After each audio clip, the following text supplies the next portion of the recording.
नमस्कार दोस्तों, स्वागत है आपका आपके अपने YouTube चैनल राज्य के स्टडी पर। तो दोस्तों, आज से हम स्टार्ट करने जा रहे हैं कला संस्कृति के महत्वपूर्ण प्रश्नों की टेस्ट सीरीज, जिसमें हम कला संस्कृति के जितने भी इंपॉर्टेंट प्रश्न बनेंगे उन सब को पूरी डिटेल के साथ पढ़ेंगे। साथ ही जब तक कला संस्कृति के प्रश्न खत्म नहीं हो जाते तब तक ये सीरीज चलती रहेगी और इस सीरीज के वीडियो लगातार इस YouTube चैनल पर अपलोड होते रहेंगे। इस प्रकार आगे भी भूगोल, इतिहास और उसके साथ ही पॉलिटिक्स की भी सीरीज 1 बाय 1 अपलोड की जाएगी। तो अगर आपने चैनल को सब्सक्राइब नहीं किया हो तो सब्सक्राइब कर ले और बेल आइकन को जरूर प्रेस कर ले, ताकि हमारे द्वारा डाली गई हर एक वीडियो आप तक पहुंच सके। तो टाइम वेस्ट नहीं करते और चलते अपने वीडियो पर।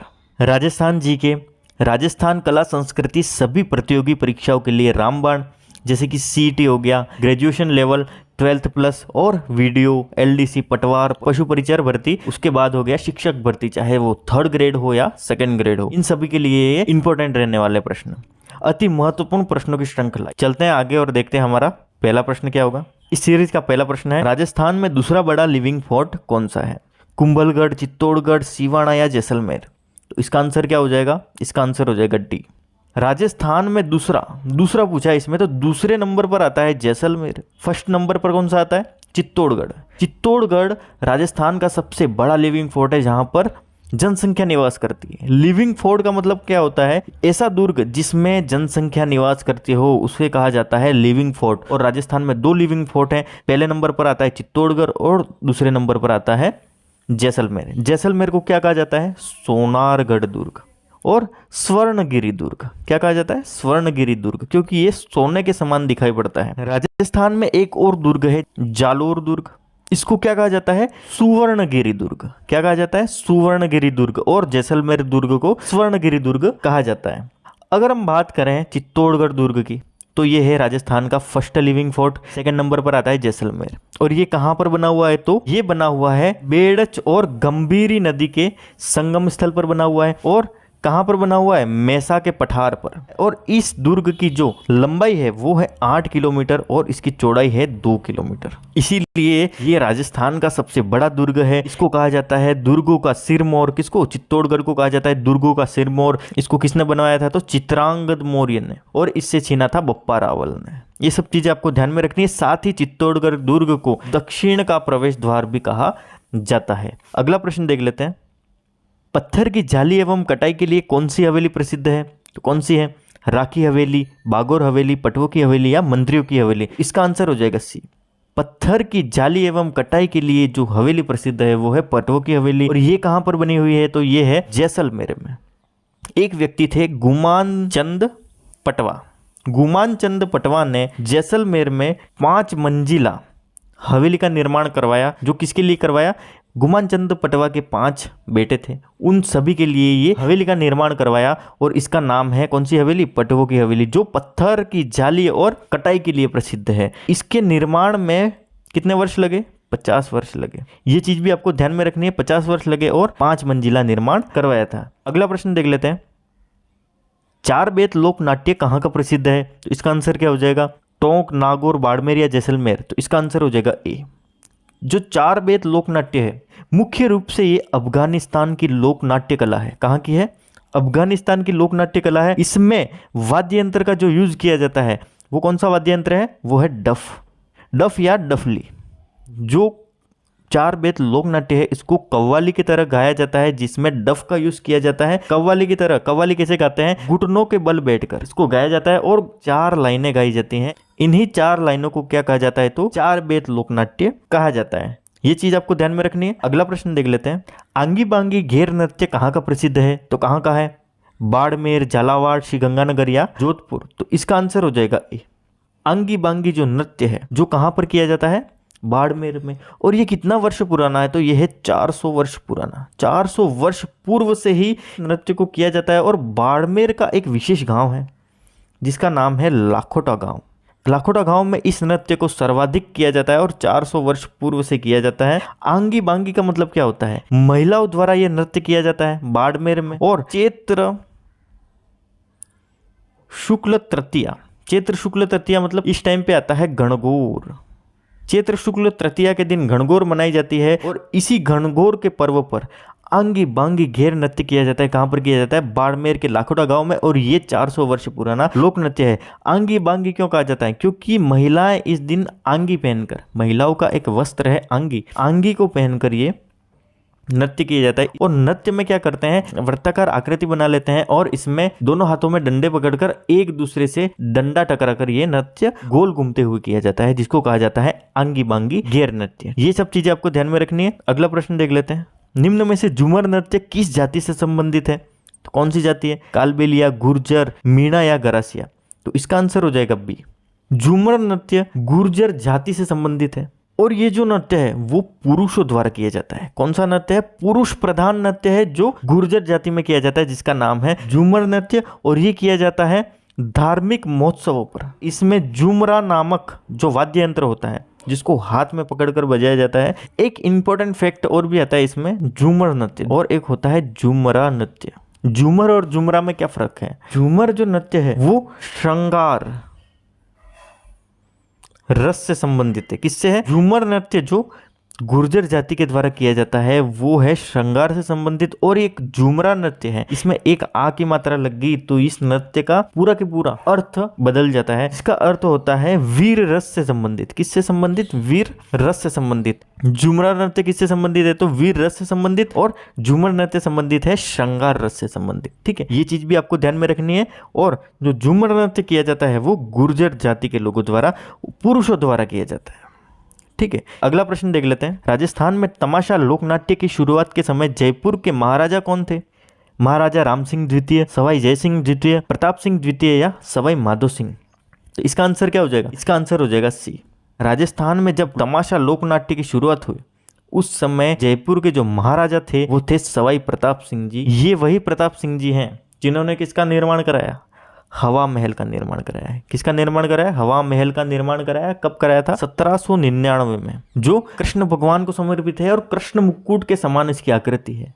लालचंद उस्ता की देखरेख में कराया था। ठीक, किसने कराया था? सवाई प्रताप सिंह जी ने।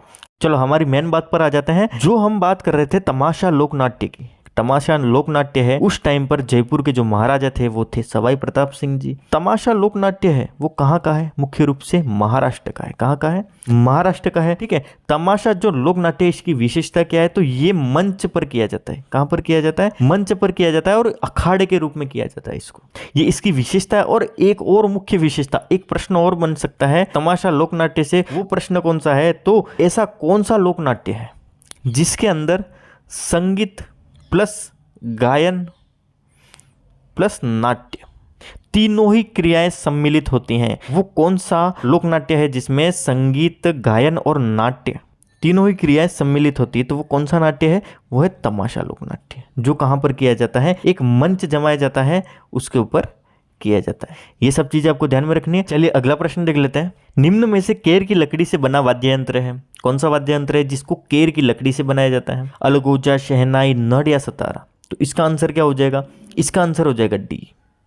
जो सतारा वाद्य यंत्र है इसको केर की लकड़ी से बनाया जाता है। और सतारा क्या कहलाता है? ये एक बांसुरी का ही रूप होता है, लेकिन बांसुरी में एक ही भाग होता है, लेकिन इसमें दो बांसुरियों का समूह भी हो सकता है। मतलब फूंक मारने की तो जगह एक होगी, लेकिन आगे वाला जो हिस्सा होगा वो दो भागों में डिवाइड होगा। ठीक है, तो इसको कहा जाता है सतारा। सतारा केर की लकड़ी से बना होता है, लेकिन इसका कंपेयर करें बांसुरी से, तो बांसुरी किसकी लकड़ी से बनी होती है? बांसुरी बनी होती है बांस की लकड़ी से। और बांसुरी है और सतारा है, ये दोनों ही जो वाद्य यंत्र है वो कौन से वाद्य यंत्र है? सुशीर। सुशीर वाद्य यंत्र मतलब जिन वाद्य यंत्र को फूंक मार के बजाया जाता है उनको कहा जाता है सुशीर वाद्य यंत्र। ये जो वाद्य यंत्र है, जो सतारा वाद्य यंत्र है, वो बांसुरी का भी भाग है, प्लस अलगोजा वाद्य यंत्र जो राजस्थान का राज्य वाद्य यंत्र है, सबसे पुराना वाद्य यंत्र है। ठीक है, बांसुरी, अलगोजा और शहनाई। बांसुरी, अलगोजा और शहनाई का मिश्रित रूप क्या है? तो सतारा है। ये चीज आपको ध्यान में रखनी है। और इस वाद्य यंत्र का उपयोग किसके द्वारा किया जाता है? तो पश्चिमी राजस्थान, मतलब पश्चिमी राजस्थान में पश्चिमतम जिला कौन सा आ गया? जैसलमेर। जैसलमेर के भाट और वहाँ के जो चारावाह होते हैं उनके द्वारा इस वाद्य यंत्र का उपयोग किया जाता है। कौन से? सतारा वाद्य यंत्र का। ठीक है, ये सब चीजें आपको ध्यान में रखनी है। अगला प्रश्न देख लेते हैं। निम्न में से सुधीर वाद्य यंत्र, सुशीर है ये, सुशीर, निम्न में से सुशीर वाद्य यंत्र नहीं है। सुशीर का मतलब हो गया फूक मारकर बजाए जाने वाले वाद्य यंत्र। ठीक है, तो हम देख लेते हैं इनमें से कौन सा नहीं है, तारपी, भूंगल, सूरमंडल या सिंगी। तो इसमें कौन सा हो जाएगा, इसका आंसर हो जाएगा सी। सूरमंडल वाद्य यंत्र है वो है तत्व वाद्य यंत्र। उसके अलावा तारपी, भूंगल और सिंगी, ये तीनों ही कौन से वाद्य यंत्र है, तो सुशीर वाद्य यंत्र है। तो सबसे पहले हम बात करें तारपी की, तो तारपी का उपयोग कहां पर किया जाता है, तारपी का उपयोग किया जाता है समुद्र तट पर मछुआरों द्वारा एक दूसरे को सिग्नल देने के लिए। तारपी वाद्य यंत्र का मतलब फूक मारकर बजाया जाता है इसको। उसके बाद भूंगल की बात करें हम, तो भूंगल मेवाड़ में बजाया जाता है और किसके द्वारा बजाया जाता है, भवाई जाति के द्वारा, भवाई जाति के लोगों द्वारा किसको बजाया जाता है, तो भूंगल को। उसके बाद हम बात करें सूरमंडल की, सूरमंडल कौन सा वाद्य यंत्र है, तत्व वाद्य यंत्र। इसका उपयोग किया जाता है पश्चिमी राजस्थान में। उसके बाद हम बात करें सिंगी या सिंगा, सिंगा वाद्य यंत्र का उपयोग कहां पर किया जाता था, पुराने समय में जब राजा महाराजाओं के युद्ध होते थे उस टाइम पर इसको बजाया जाता था और उसका नाम था सिंगा। और उस टाइम पर बजाया जाता था उसको कहा जाता था रणसिंगा। और ये पीतल का बना होता है, किसका बना होता है, पीतल का बना होता है। साथ ही ये जानवरों के जो सिंग होते हैं उसका भी बनाया जाता है, कौन सा वाद्य यंत्र, सिंगा। तो इस प्रश्न का जो राइट आंसर हो जाएगा वो कौन सा हो जाएगा, सूरमंडल, ये जो तत्वाद्य यंत्र है, बाकी सब सुशीर वाद्य यंत्र है। ठीक है, अगला प्रश्न देख लेते हैं। अपनी आराधना के लिए चुनी गई मनपसंद देवी क्या कहलाती है, क्या कहलाती है, कुल देवी, आराध्य देवी, इष्ट देवी या ए व बी दोनों। तो इसका आंसर क्या हो जाएगा, इसका आंसर हो जाएगा डी, आराध्य देवी और इष्ट देवी, ये दोनों ही प्रकार अपने मनपसंद से जो देवी चुनी जाती है और उसके बाद उनकी आराधना करते हैं उनको कहा जाता है आराध्य देवी और इष्ट देवी।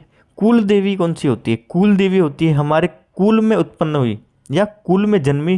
कुल देवी होती है वो हमारी वंशागत देवी होती है, या हम कह सकते हैं किसी देवी का जन्म अगर हमारे वंश में हो गया हो या हमारे परिवार में हुए हो, उसकी हम पूजा करते हैं वंशागत, तो उसको कहा जाता है कुल देवी। तो आराध्य और इष्ट देवी ऐसी देवी होती है जिसमें मनुष्य का सर्वाधिक मन लगा होता है। अपने कुल देवी से ज़्यादा जो विश्वास जुड़ा होता है वो होता है इष्ट देवी और आराध्य देवी से।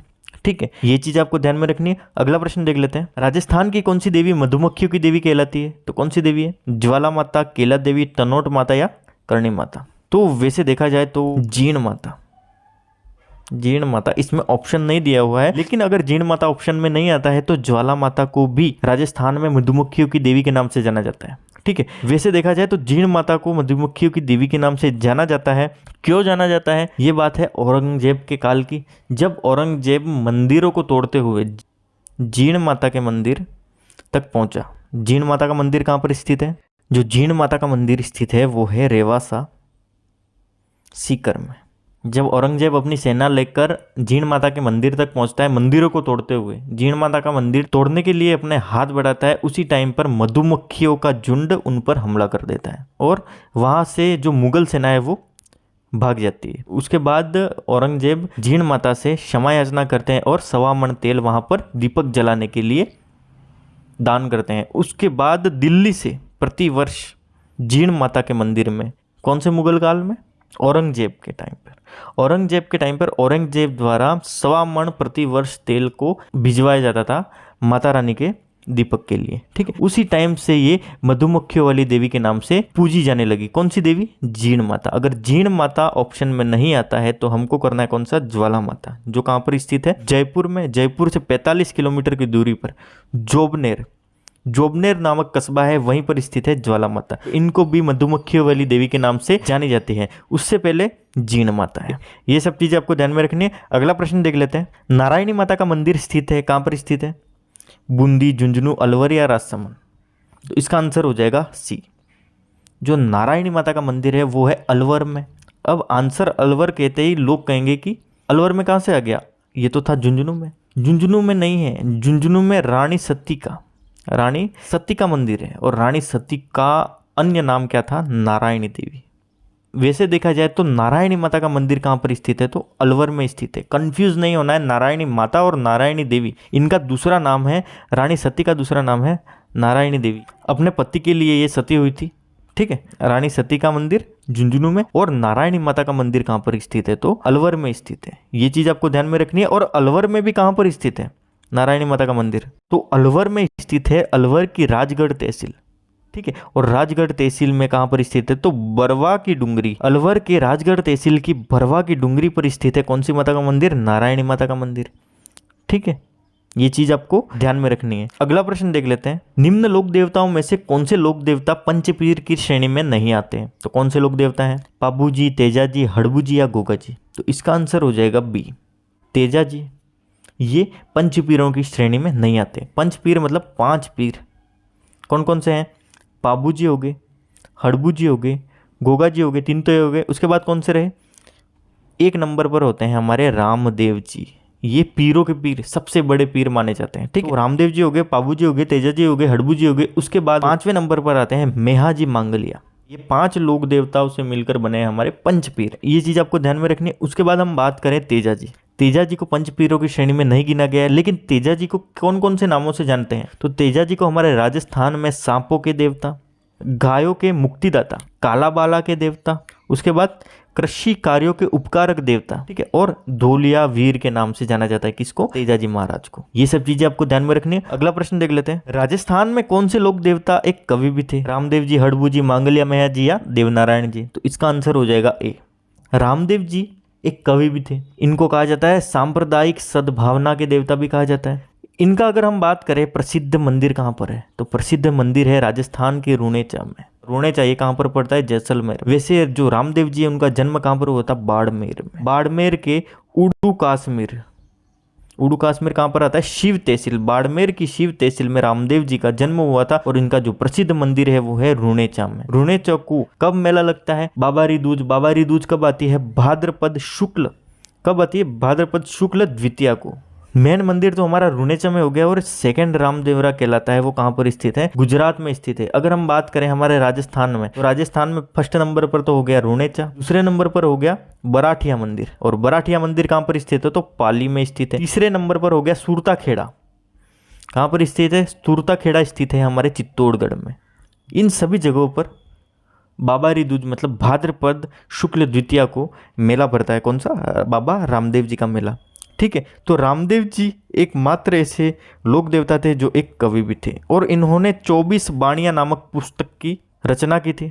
अगर हम बात करें रामदेव जी के मंदिर की स्थापना किसने बनवाया था, उनका नाम निर्माण करवाया था, वो व्यक्ति थे महाराजा गंगा सिंह जी। महाराजा गंगा सिंह जी ने 1931 में रामदेवरा, जो कि रूणेचा राजस्थान के जैसलमेर में स्थित है, वहां पर बाबा रामदेव जी के मंदिर का निर्माण करवाया था। किसने? महाराजा गंगा सिंह ने। ये चीज आपको ध्यान में रखनी है। अगला प्रश्न देख लेते हैं, निम्न में से कौन से लोक देवता राव जोधा के समकालीन थे? कौन से थे? कल्ला जी, देवनारायण जी, हड़बू जी या मेहा जी मांगलिया? तो इसका आंसर हो जाएगा सी, हड़बू जी महाराज थे, वो थे राव जोधा के समकालीन। राव जोधा कौन थे? राव जोधा थे मारवाड़ के, और ये वही राव जोधा हैं जिन्होंने मेहरानगढ़ दुर्ग की स्थापना की थी। करणी माता के हाथों से मेहरानगढ़ दुर्ग की नींव रखवाई थी। जो राव जोधा थे, एक कटार भेंट की थी। क्या भेंट की थी? कठार भेंट की थी और एक घोड़ा भेंट किया था। और राव जोधा का साम्राज्य विस्तार जब स्थापित हो गया था, उसके बाद जो राव जोधा थे, इन्होंने हड़बू जी को बेंगठी गांव, क्या दिया था? बेंगठी गांव दान में दिया था और उसके साथ ही एक गाड़ी दान में दी थी। और ये एकमात्र लोक देवता है जिनकी गाड़ी की पूजा की जाती है। कौन से लोक देवता है? हड़बू जी, ठीक है, जो राव जोधा के समकालीन लोक देवता थे। ठीक है, ये चीज आपको ध्यान में रखनी है। अगला प्रश्न देख लेते हैं, निम्न में से लकुलिक संप्रदाय का मंदिर नहीं है। कौन सा मंदिर नहीं है? मंडलेश्वर महादेव, अर्थुणा, श्रीनाथ जी मंदिर, एकलिंगनाथ मंदिर या सुंदा माता मंदिर? तो इसका आंसर हो जाएगा बी, श्रीनाथ जी मंदिर। ये किससे जुड़ा हुआ है? ये वल्लभ संप्रदाय से जुड़ा हुआ है, जिसकी स्थापना किसने की थी? वल्लभाचार्य ने। तो ये मंदिर वल्लभ संप्रदाय से जुड़ा हुआ है। उसके अलावा जो 3 मंदिर है, मंडलेश्वर महादेव, अर्थुणा, जो कहाँ पर स्थित है? बांसवाड़ा में। एकलिंगनाथ जी मंदिर, जो कहाँ पर स्थित है? उदयपुर में। ठीक है, और एक जो सुंदा माता मंदिर, सुंदा माता मंदिर कहाँ पर स्थित है? तो जालोर में। ये तीनों मंदिर लकुलिक संप्रदाय के मंदिर हैं। उसके अलावा श्रीनाथ जी मंदिर वल्लभ संप्रदाय का है। ठीक है, ये चीज आपको ध्यान में रखनी है। अगला प्रश्न देख लेते हैं, किस संप्रदाय में मंदिर को हवेली का रूप मानते हैं? तो कौन सी संप्रदाय है? गौड़ी संप्रदाय, निम्बार्क संप्रदाय, रामानुज संप्रदाय या वल्लभ संप्रदाय? तो इसका आंसर हो जाएगा डी, वल्लभ संप्रदाय में मंदिर को हवेली का रूप माना जाता है। उसके अलावा जब भगवान के दर्शन होता है, ठीक है, तो इनको कहा जाता है झांकी। ये संप्रदाय के लोग भगवान के दर्शन को झांकी का रूप मानते हैं। ठीक है, उसके बाद जो मंदिर होता है उसको हवेली का रूप मानते हैं। उसके बाद ईश्वर की जो कृपा होती है, इसको ये पुष्टि बोलते हैं। क्या बोलते हैं? पुष्टि बोलते हैं। ठीक है। और जो मंदिर के अंदर संगीत होता है इसको कहा जाता है हवेली संगीत। मंदिर को हवेली, दर्शन को झांकी, ईश्वर की कृपा को पुष्टि बोलते हैं। और संगीत मंदिर, जो मंदिर के अंदर संगीत होता है उसको कहा जाता है हवेली संगीत कहा जाता है, ठीक है। ये सब चीजें आपको ध्यान में रखनी है। अगला प्रश्न देख लेते हैं। संत जम्बोजी के राजकीय झंडे में किसका चित्र अंकित है? तो किसका है? चील, बाघ, खेजड़ी या मंदिर? इसका आंसर हो जाएगा सी। संत जम्बोजी है, उनके राजकीय झंडे में जो चित्र अंकित है वो खेजड़ी का चित्र है। इसके अलावा हम बात करें संत जम्बोजी का जो झंडा है उसको किस नाम से पुकारा जाता है? तो इसको पुकारा जाता है माटो। एक और इंपॉर्टेंट प्रश्न बनता है संत जम्बोजी से। कौन सा प्रश्न बनता है? जो जम्बोजी संत कौन से संप्रदाय से संबंधित है? तो ये है विष्णोई संप्रदाय। कौन सी? विष्णोई। विष का मतलब हो गया 20 और नोई का मतलब हो गया 9। इनके कितने नियम थे? 20 + 9 = 29 नियम थे।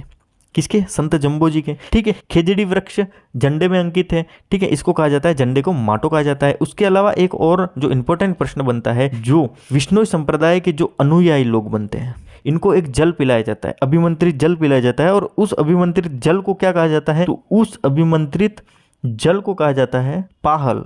क्या कहा जाता है? पाहल कहा जाता है। झंडे को कहा जाता है माटो और अभिमंत्रित जल को कहा जाता है पाहल। ये चीज आपको ध्यान में रखनी है, बहुत इंपॉर्टेंट है। और संत जम्बोजी विष्णु संप्रदाय से संबंधित है, इनमें 29 नियम थे, इसलिए विष्णोई कहलाइए, ठीक है। ये चीज आपको ध्यान में रखनी है। अगला प्रश्न देख लेते हैं। त्योहारों की नगरी के नाम से विख्यात शहर कौन सा है? तो कौन सा है? उदयपुर, जयपुर, जैसलमेर या बूंदी? तो इसका आंसर हो जाएगा बी।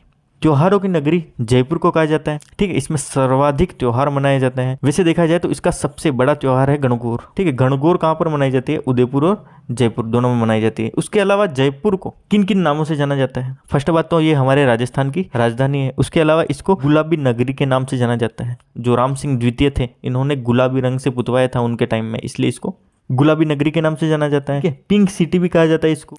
पूर्व का पेरिस कहा जाता है इसको। पूर्व का पेरिस कहा जाता है, पूर्व का वेनिस तो उदयपुर को कहा जाता है, ठीक है। पिंक सिटी, गुलाबी नगरी, पूर्व का पेरिस कहा जाता है। उसके बाद पन्ना नगरी, ठीक है। उसके बाद रत्न नगरी, यहाँ पे सर्वाधिक रत्न निकलते हैं। सिटी ऑफ आइसलैंड कहा जाता है, हेरिटेज सिटी के नाम से भी जाना जाता है। और रंग श्रीद्वीप और वैभव का द्वीप आदि नामों से किसको जाना जाता है? तो जयपुर को जाना जाता है, ठीक। ये सब चीजें आपको ध्यान में रखनी है। और त्योहारों की नगरी के नाम से जो विख्यात शहर है वो है जयपुर, ठीक है। अगला प्रश्न देख लेते हैं। निम्न में से सर्वाधिक गीतों वाला त्योहार कौन सा है? तो कौन सा है? गणगौर, छोटी तीज, हरियाली अमावस्या या नवरात्रि? तो इसका आंसर हो जाएगा ए। गणगौर एक ऐसा त्योहार है राजस्थान में, इसमें सर्वाधिक गीत गाया जाता है और इसको सर्वाधिक गीतों का त्योहार कहा जाता है। जयपुर में सबसे बड़ी गणगौर निकाली जाती है। उसके बाद हम बात करें तो उदयपुर में। उदयपुर और जयपुर दो ऐसे जिले हैं जहां पर सर्वाधिक लोग गणगौर मनाते हैं। और गणगौर कब आती है? तो गणगौर आती है चैत्र माह में। चैत्र शुक्ल तृतीया को गणगौर मनाई जाती है। चैत्र शुक्ल तृतीया को गणगौर मनाई जाती है। अगर हम बात करें गणगौर की तो घण और गौर दो शब्दों से मिलकर बना है, जिसमें गण का मतलब होता है महादेव। गण को महादेव का रूप माना गया और गौर का मतलब होता है पार्वती। विवाहित जो स्त्रियां होती हैं वो ये व्रत करती हैं और इसमें लहरिया उड़ती है। लहरिया उड़ा जाता है। लहरिया कहाँ का प्रसिद्ध है? तो लहरिया प्रसिद्ध है जयपुर का। एक और चीज आती है पोमचा। पोमचा कहाँ का प्रसिद्ध है? वो है जोधपुर का। लहरिया और पोमचा में क्या फर्क है, डिफरेंस क्या है? तो लहरिया होता है इसमें लहरदार धारियां होती हैं, इसको कहा जाता है लहरिया। जब लहरदार धारियों को आड़ी धारियां ऐसे काटती हैं तो ये बन जाता है पोमचा, ठीक है। जो कहाँ का प्रसिद्ध है? जोधपुर का। और लहरिया प्रसिद्ध है जयपुर का, ठीक है। ये सब चीजें आपको ध्यान में रखनी है। और चैत्र शुक्ल तृतीया से 16 दिन तक महिलाएं इस व्रत को करते हैं। अगला प्रश्न देख लेते हैं। बाबा रामदेव जी का मेला कब भरता है? कब भरता है? ये हमने पिछले प्रश्नों में देख लिया। चैत्र कृष्ण द्वितीया को, भाद्र शुक्ल पंचमी को, भाद्र शुक्ल द्वितीया को या अश्विन शुक्ल पंचमी को। तो इसका आंसर क्या हो जाएगा? इसका आंसर हो जाएगा सी, भाद्र शुक्ल द्वितीया को। भाद्रपद शुक्ल द्वितीया को बाबा रामदेव जी का मेला भरता है। और कहाँ पर भरता है हमने देख लिया था, रुणेचा में भरता है। उसके बाद हम बात करें तो राजस्थान में सुरताखेड़ा जो चित्तौड़गढ़ है वहां पर भरता है। उसके बाद बराठिया में एक मंदिर है जो कहाँ पर पड़ता है? पाली में। यहाँ पर सब जगह बाबा रामदेव जी का मेला भरता है। और जो बाबा रामदेव जी का मेला है वो एकादशी तक भरता है, बाबेरी दूज से एकादशी तक। ये सब चीजें आपको ध्यान में रखनी है। अगला प्रश्न देख लेते हैं। निम्न में से सिख समाज का त्योहार है, कौन सा त्योहार है? गुड फ्राइडे, लोहड़ी, चेटीचंड या पर्युषण? तो सिख समाज का जो त्योहार है तो वो है इसमें लोहड़ी। लोहड़ी त्योहार कब मनाया जाता है? लोहड़ी जब हमारी संक्रांति आती है। संक्रांति कब आती है? 14 जनवरी को। संक्रांति से एक दिन पूर्व मतलब 13 जनवरी को, प्रतिवर्ष 13 जनवरी को लोहड़ी त्योहार किसके द्वारा मनाया जाता है? तो सिख समाज के लोगों द्वारा मनाया जाता है। ये चीज आपको ध्यान में रखनी है। उसके बाद हम बात करें गुड फ्राइडे। गुड फ्राइडे कौन से समाज का त्योहार है? तो गुड फ्राइडे जो त्योहार है वो है ईसाई समाज का। किसका? ईसाई का। उसके बाद हम बात करें चेटी चंड। तो चेटी चंड किनका है? चेटी चंड है सिंधियों का। सिंधी समाज के लोग होते हैं वो चेटी चंड मनाते हैं। उसके बाद हम बात करें पर्युषण। तो पर्युषण है जैनों का। और लोहड़ी जो त्योहार मनाया जाता है वो संक्रांति के एक दिन पहले मनाया जाता है। ठीक है, ये सब चीजें आपको ध्यान में रखनी है। अगला प्रश्न देख लेते हैं। राजस्थान में भरथहरी का मेला किस जिले में भरता है? तो कौन से जिले में भरता है? अजमेर, सिरोही, टोंक या अलवर? इसका आंसर हो जाएगा डी। भरथहरी का मेला भरता है राजस्थान के अलवर में। और अलवर में ये मत्स्य प्रदेश का सबसे बड़ा मेला है। कौन सा? भरथहरी का मेला। और ये कब भरता है? तो ये भी भरता है भाद्रपद शुक्ल अष्टमी को। आपको पता है ये भाद्रपद कृष्ण अष्टमी के दिन जन्माष्टमी होती है और भाद्रपद शुक्ल अष्टमी के दिन क्या होता है? राधाष्टमी। क्या होता है? राधाष्टमी। और राधाष्टमी के दिन ही भरथहरी का मेला भरता है। कहाँ पर भरता है? अलवर में। अलवर में एक कोलायत स्थान है, वहां पर कौन सा मेला भरता है? कपिल मुनि का मेला। और ये कब भरता है? ये भरता है कार्तिक पूर्णिमा को। ठीक है, और उसी दिन भरता है हमारा सबसे रंगीन मेला, राजस्थान का रंगीन मेला कौन सा कहलाता है? पुष्कर मेला। कहाँ पर भरता है? ये अजमेर के पुष्कर में भरता है। ठीक है, ये चीज आपको ध्यान में रखना है। और अगर हम बात करें जो भरथहरी की गुफा कहाँ पर स्थित है, तो भरथहरी की गुफा है अजमेर में। ये भी चीज आपको ध्यान में रखनी है, बहुत बार पूछा गया प्रश्न है। ठीक है, अगला प्रश्न देख लेते हैं। किस मेले में खेजड़ी वृक्ष की पूजा की जाती है? कौन सा मेला है? महावीर जी मेला, जोहर मेला, दशहरा मेला या गणगौर मेला? तो इसका आंसर हो जाएगा सी। दशहरे के दिन किसकी पूजा की जाती है? तो खेजड़ी वृक्ष की पूजा की जाती है। दशहरे का मेला सबसे बड़ा मेला कहाँ पर लगता है? तो आपको पता ही है कोटा में लगता है। और कब लगता है? तो अश्विन शुक्ल दशमी के दिन। कब लगता है? अश्विन शुक्ल दशमी के दिन दशहरा मेला लगता है जिसमें खेजड़ी वृक्ष की पूजा की जाती है। और सबसे बड़ा मेला लगता है कोटा में। उत्तरी भारत का भी सबसे बड़ा मेला कोटा को ही कहा गया है। ठीक है, और ये राष्ट्रीय दशहरा मेला है। कौन सा है? राष्ट्रीय दशहरा मेला, जिसकी शुरुआत किसके काल में हुई थी? दशहरे मेले की शुरुआत, जो मेला कहाँ पर लगता है? कोटा में।